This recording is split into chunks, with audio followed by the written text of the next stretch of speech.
Hello students, welcome you all to the option strategies practical implication. So I have handed you the questions on the option strategies.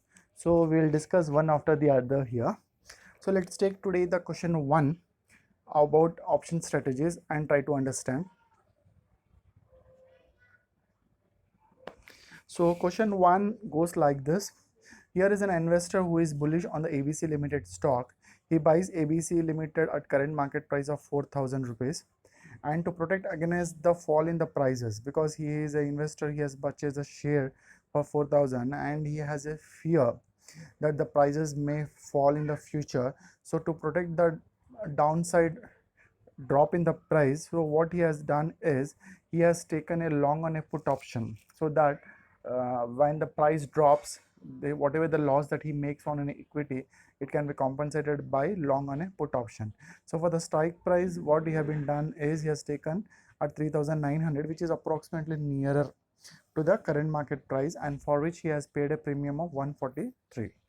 Okay, the strategy what we look here is what we call as a synthetic long call strategy. That is, when you buy in a stock and to protect the downside risk, you take long on a put option. You call that as in a synthetic long call strategy. Okay, the strategy is long on equity at the current market price of 4,000. Fine, then you are taken a long on a put option where you have a right to sell for 3,900, for which you have paid a premium of 143. Okay, now what is that they have been given on the date of expiry? The possible prices are being given, right? Possibilities, what can be the possible prices, so that based on the different possibility of the prices, we can come to know what is the risk and return characteristics. Okay, so here is a payoff schedule for the possible closing prices. That is, on the date of expiry, possible it can be closed for 3,600, or possible it may close for 4,400. Okay, now let's look at the possibility. What could be the net gain or net payoff on this possibility? If suppose on the close on the expiry date, if the market price is 3,600, right, we have taken two different actions. One is we have taken a stock on equity, then we have taken long on put option. Fine, when you take, let's look at vertically first, then we'll look at the net payoff.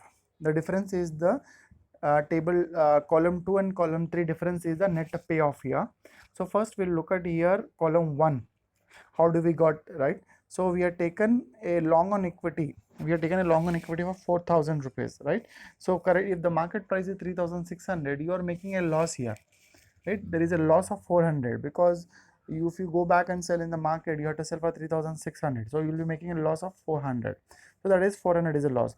If suppose it is 3,800, you will be making a loss of 200.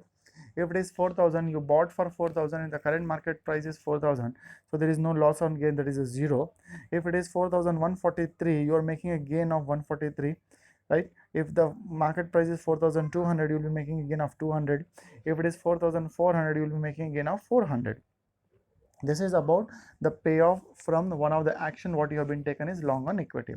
Then you have taken the other thing, that is you're taken long on put option to protect your downside risk.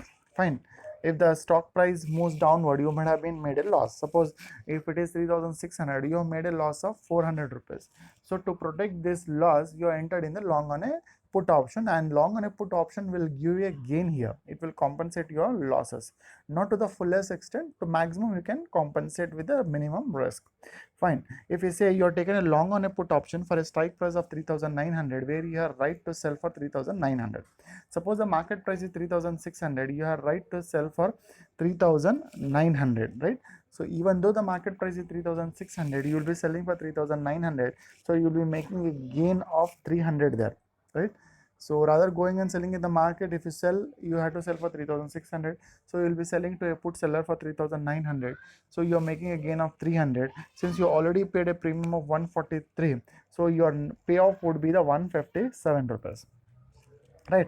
At the case of the 3,800, that is payoff from the long on a put, right? So you have a right to sell for 3,900. The market price is 3,800. So you will be making a gain of 100. Since you already paid 143 as a premium, so loss would be only 43 rupees, right? If you execute, the loss would be 43. If you don't execute, then the loss would be 143. Fine. At the case of like 4,000, since the current market price is greater than the strike price, so you have a right to sell for 3,900. So what you will do here is you will not execute your right of put option and you will withdraw, right? If you execute, you will be facing a losses of 243. So it is better to limit the loss because you have only right to sell.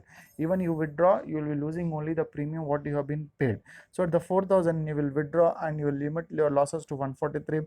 Similarly at 4,143, again the premium is a loss of 143 until 4,400. Anything goes beyond, you will be having a loss of 143. So net payoff comes out to be 243, right? 157, 143, 0, 57 and 257. Okay, there's the same thing, that payoff has been shown to you on the left hand side for the given net payoff.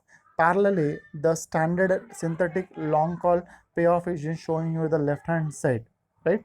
So which is quite similar to that of a call option, where you have a limited loss. The limited loss would be what you have been paid the premium. Let's say it might be maximum 243 would be the limited losses to you, right?